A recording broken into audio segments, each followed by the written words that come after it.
क्या आपने कभी नोटिस किया है कि लाइफ में सबसे ज्यादा लॉस गलत डिसीजन से नहीं बल्कि गलत पर्सन पर जल्दी ट्रस्ट करने से होता है। यहाँ ट्रस्ट करना प्रॉब्लम नहीं है, बल्कि जल्दी ट्रस्ट करना प्रॉब्लम है। ट्रस्ट सिर्फ एक इमोशनल चीज नहीं होती है। ट्रस्ट एक फाइनेंशियल डिसीजन भी होता है, जिसे हम इमोशन का नाम दे देते हैं और रिस्क को इग्नोर करते हैं। जब हम किसी पर ट्रस्ट करते हैं ना, तो हम उसे अपना time, credibility, personal information and कभी कभी तो पैसा भी दे देते हैं। एंड इन सब में सबसे डेंजरस बात क्या होती है? हमें लगता है कि हम अच्छे इंसान हैं, हम जेन्युइन हैं, लेकिन रियलिटी में तो हम अपने आप को एक वल्नरेबल पोजीशन पर ला देते हैं। लाइफ का एक सिंपल रूल होता है, जो लोग जल्दी ट्रस्ट करते हैं उनसे लोग जल्दी कंफर्टेबल भी हो जाते हैं।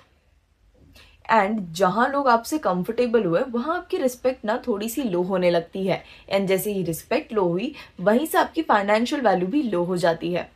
बिजनेस हो, पार्टनरशिप हो, जॉब हो, कहीं भी अगर लोगों को लगता है ना कि ये जल्दी ट्रस्ट नहीं करता, तो वो उसे लाइटली नहीं लेते हैं।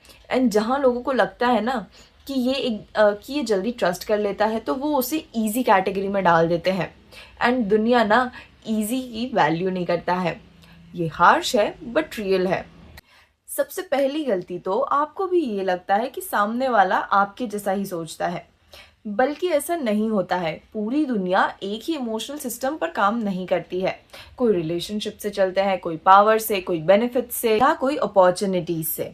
अगर आप सभी को अपने ही इमोशनल स्केल से मेजर करना चालू करोगे ना, तो आप रिपीटेडली गलत डिसीजंस लोगे। दूसरी गलती आती है कि लोग अर्ली स्टेज पर ही अपनी वल्नरेबिलिटी को शो कर देते हैं। अगर आप अर्ली स्टेज पर ही अपनी प्रॉब्लम्स को ओवर शेयर कर देते हो, तो लोग आपको सबकॉन्शियसली या कॉन्शियसली उसी लेंस से देखना चालू कर देते हैं। एंड यहीं से नेगोशिएशन पावर और रिस्पेक्ट पावर धीरे धीरे शिफ्ट होती है। तीसरी गलती ये होती है कि लोग रिलायबिलिटी चेक नहीं करते। एक इंसान 2 बार अच्छा बनेगा, इसका मतलब ये नहीं है कि वो रिलायबल है। रिलायबिलिटी का टेस्ट होता है time, pressure, money situation, conflict situation, commitment situation. अगर वो इंसान ना इन सारी सिचुएशंस में स्टेबल है, मतलब वो ब्लाइंड ट्रस्ट है। अब ये सिर्फ इमोशनल डैमेज का टॉपिक नहीं है, बल्कि इसका डायरेक्ट इम्पैक्ट होता है आपकी फाइनेंशियल सिचुएशन पर। रियलिस्टिकली सोचिए, गलत वेंडर, पार्टनर या रिलेशनशिप पर ट्रस्ट करना, इसका कॉस्ट होगा। एंड वो कॉस्ट पैसा ही नहीं होता है, ये होता है आपका टाइम, अपॉर्चुनिटी, रेप्यूटेशन। लाइफ का सबसे महंगा कॉस्ट होता है अपॉर्चुनिटी लॉस। एक और चीज़ है जो जल्दी ट्रस्ट करने वाले लोग ना मिस कर देते हैं, वो होता है ऑब्जर्वेशन। अगर आप स्लो ट्रस्ट बिल्ड करते हो ना, तो आप ऑब्जर्व करते हो उनका इमोशनल बिहेवियर, सिचुएशन पे वो कैसे रिएक्ट करते हैं, मनी हैंडलिंग और कॉन्फ्लिक्ट हैंडलिंग। ट्रस्ट सिर्फ एक इमोशनल चीज़ नहीं होती है अब, बल्कि वो एक डेटा पैटर्न होता है।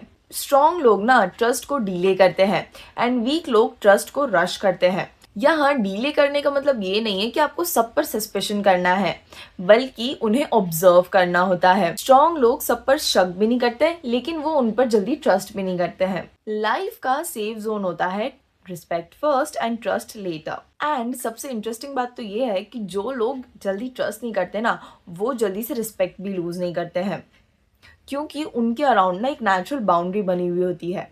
यहाँ इस बाउंड्री का मतलब एटीट्यूड नहीं है, वो होता है क्लैरिटी। एंड क्लैरिटी एक फाइनेंशियली पावरफुल टूल होता है। अगर लोग आपको इजीली रीड कर लेते हैं ना, तो वो आपको मैनेज कर लेते हैं। एंड वो अगर मैनेज करते हैं तो वहीं से आपकी नेगोशिएशन पावर कम हो जाती है। मैं आपको ये नहीं बोल रही हूँ कि कोल्ड बन जाओ, पर प्रिडिक्टेबल भी मत बनो। बैलेंस्ड इंसान का पैटर्न होता है पोलाइट, स्टेबल, इमोशनली ग्राउंडेड, ज़्यादा ओपन भी नहीं और ज़्यादा रशिंग फॉर ट्रस्ट भी नहीं। ऐसे लोग लॉन्ग टर्म तक सेफ रहते हैं। एक और इंटरेस्टिंग चीज़ है, जो लोग इजीली ट्रस्ट कर लेते हैं ना, वो काफ़ी बार अच्छी अपब्रिंगिंग से आते हैं। उन्हें लगता है कि सारी दुनिया उनके जैसी है, लेकिन रियलिटी में तो दुनिया इंटेंशन पर नहीं बल्कि इंसेंटिव पर वर्क करती है। जहाँ इंसेंटिव मिसमैच हुआ, वहाँ ट्रस्ट भी डैमेज होता है। इसलिए मैच्योर लोग ना ट्रस्ट को एज एन इमोशन नहीं बल्कि बल्कि एज अ प्रोसेस ट्रीट करते हैं। एंड इस प्रोसेस के काफ़ी सारे स्टेप्स होते हैं, जैसे information stage, behaviour stage, consistency stage, pressure stage, and then last में आता है ट्रस्ट स्टेज। अगर आप इन सारे स्टेजेस को मिस कर रहे हो ना, तो आप रिस्क ले रहे हो। रिस्क लेना अच्छी बात होती है, लेकिन ऐसे ब्लाइंड रिस्क लेना एक्सपेंसिव हो जाता है। आपको लाइफ में आइसोलेटेड नहीं होना है, लेकिन ज़्यादा एक्सेसिबल भी नहीं होना है। एक्सेसिबल होना अच्छी बात है, लेकिन अवेलेबल होना इज मोर हार्मफुल। डिफरेंस समझना ज़रूरी है। लाइफ में ना लोग आपको तब सीरियसली लेंगे जब उन्हें पता होगा कि आप इमोशनली स्टेबल हो एंड इतनी जल्दी रीडेबल नहीं हो। ये पर्सनालिटी नहीं बल्कि स्किल होती है। अगर आप इन रूल्स को फॉलो करना चालू करो ना, जैसे जैसे trust slow, respect fast and observe continuously, तो आप आपकी लाइफ के ना मेजर प्रॉब्लम्स को अवॉइड कर सकते हो। और एंड में एक सिंपल थॉट, लाइफ में कोई भी लोग ना गुड या बैड नहीं होते, लोग कॉन्टेक्स्ट बेस्ड बिहेव करते हैं। इसलिए ट्रस्ट पर्सन पे नहीं बल्कि पैटर्न पे बिल्ड करो। एंड जब आप ये करने लग जाओगे ना, तो आप इमोशनली और फाइनेंशियली और भी स्टेबल हो जाओगे।